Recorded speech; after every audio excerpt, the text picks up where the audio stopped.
When it comes to writing, have you ever watched your students stare at a blank page unsure where to start? Or if anything, was that you as a child? How do the students in your class react when you make a mistake whilst writing?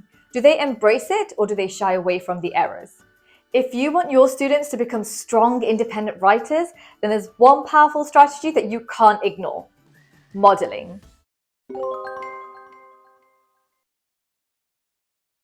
Welcome to Leading Teachers, where we empower, inspire, and support educators like you with practical classroom strategies that you can use right away. I'm Mrs. J, and if you're a teacher who wants to take your students' writing to the next level, then keep watching, because in today's video, I'm going to be sharing some tried and tested techniques that will transform how you model write and how you handle mistakes in front of your class. So grab your favorite notebook, get comfy, and let's get started. So first of all, let's think about why model writing is essential. As you know, writing is a complex skill that requires thinking, structuring, and refining. And many children struggle with this because they don't see that process. They only see the finished pieces of writing in their surroundings and in books.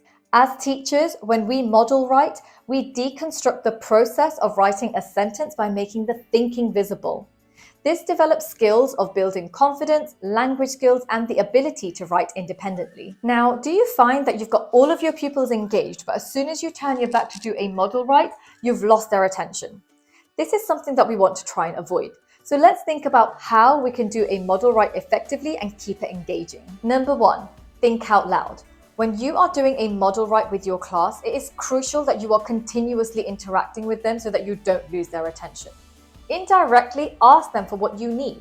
So for example, if you are writing a sentence where you require an adjective to describe a character, ask them for it.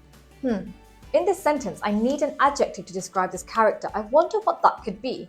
And before you know it, there'll be hands popping up left, right, and center because they want to give you those adjectives. This ties in nicely to our second strategy, which is to use the students' ideas. By thinking out loud, you are asking the children to join in and give you their ideas.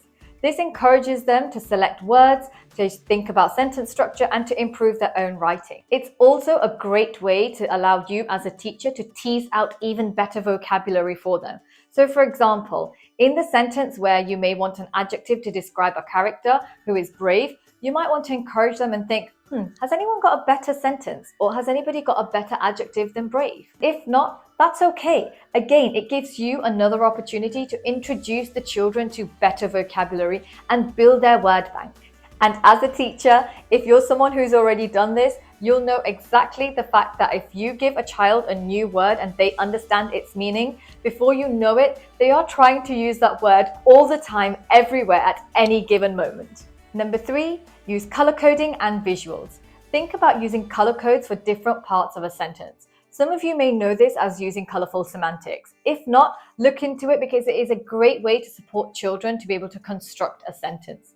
You may also want to use visuals such as doodles to trigger ideas when children are writing different parts of a sentence or a paragraph. This will help them to be able to think back to some of the ideas you may have discussed already. Number four, use drama and storytelling. Remember, as a teacher, when you are doing a model write, that doesn't mean that you simply stand at the front and write away whilst the children watch you. You want them to be part of that journey with you because this will give them a sense of achievement straight away during the first part of your lesson. So, by doing drama, you're going to get the children actively engaged, joining in, rehearsing sentences orally, and this is a great way to allow children to structure sentences. It also makes the process more fun, dynamic, and memorable. So now that we've considered how to make a model write more engaging, let's now move on to modeling mistakes and how to do it effectively.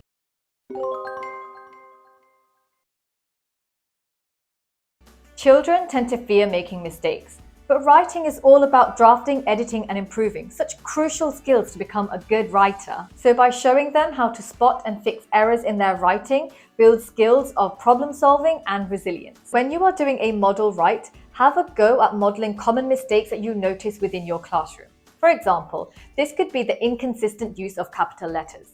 The next time you write, miss them out too. You'll notice that children will start picking up on this and correcting you, and as a result, embedding the skills that you do want to see. And whether you're a parent or a teacher, you'll probably know that children just love to correct us. They seem to have a talent for it. So why not just give them the opportunity? Another way to model mistakes effectively is to be able to think out loud and fix it. So if you've written a sentence, disagree with yourself and say out loud, I don't really like the way this sentence sounds. And before you know it, the children in your class have already started to reconstruct it and change the word order to make it sound better. This is a great way to allow children to improve their own writing skills. Another way to model making mistakes effectively and developing skills of problem solving is to use the children's own work. So photocopy a piece of work that a child in your class has produced and use that as an example with a success criteria. Children just love being mini teachers, so this is a great way to encourage them to help and support their peers. And you'll notice they're so keen on doing so. Before you know it, they'll be looking at all the mistakes and trying to fix them. This is a great way for them to then go back to their tables and analyze and edit and improve their own writing. And finally, let's celebrate mistakes. Create a mistake of the day to encourage a growth mindset within your classroom.